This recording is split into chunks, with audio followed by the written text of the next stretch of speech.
I graduated from high school in 1966, and I pretty much knew that I was going to be drafted. So I had two choices: either go in the Army or basically go through ROTC. So I chose the ROTC route and went to school for 4 years. And when I finished with that, I graduated and pretty much immediately was in Vietnam anyway. But I was in the Air Force as a navigator on a C-130. Really? So it was an interesting time. Didn't really see, well, I saw action. I saw a lot of action, but it was pretty much above it all. It's just the idea of and that's kind of like where I felt a lot of the ways I was just kind of like floating above the entire conflict. I mean, I was pretty much anti-war even in college, even in ROTC. We had to wear a uniform 1 day a week on the campus. And the other 4 days of the week, I'd probably be joining the protest line outside the student union to say, hey, this is a wrong idea. Mm-hmm. So it was really kind of conflicted even when I was there, as far as what am I doing here? Why am I even part of this thing? And it's the takeaways I had from that is basically just the idea that it wasn't something we really should be doing. It was never really sold to me either as part of my ROTC training or anything else like that. Why were we even in Vietnam to begin with? And yet there I was basically doing my thing. And it's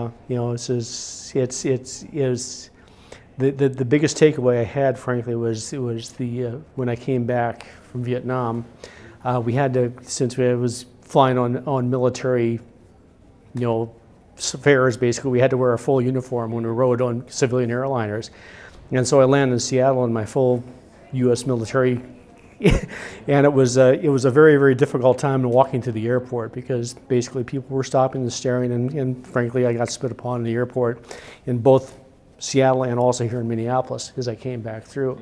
And it says, well, I'm kind of like on your side, why is this happening? But I was a symbol of basically what was going on. We were there, we shouldn't have been there. And the same thing is somebody has said already. It says, as soon as we got into Afghanistan, as soon as we got into Iraq, I said, we're never going to get out. Didn't we learn a thing from the quagmire of Vietnam? Is the fact that we're there, we shouldn't be there, nobody wants us there, we don't really have a clear idea of what we're doing there. So that's the takeaways I had from my military service in Vietnam. Both physically and kind of like mentally too, because no bones about it. And the reason I was in the Air Force is because I didn't want to be on the ground. That's the only reason I was there, because I knew I was going to go. I didn't want to be on the ground, and I figured I better be slightly above it. And again, we got shot at quite a few times and got shot down a couple of times. But even at that, it was a sort of a safer and a sort of a there but not really there type of thing.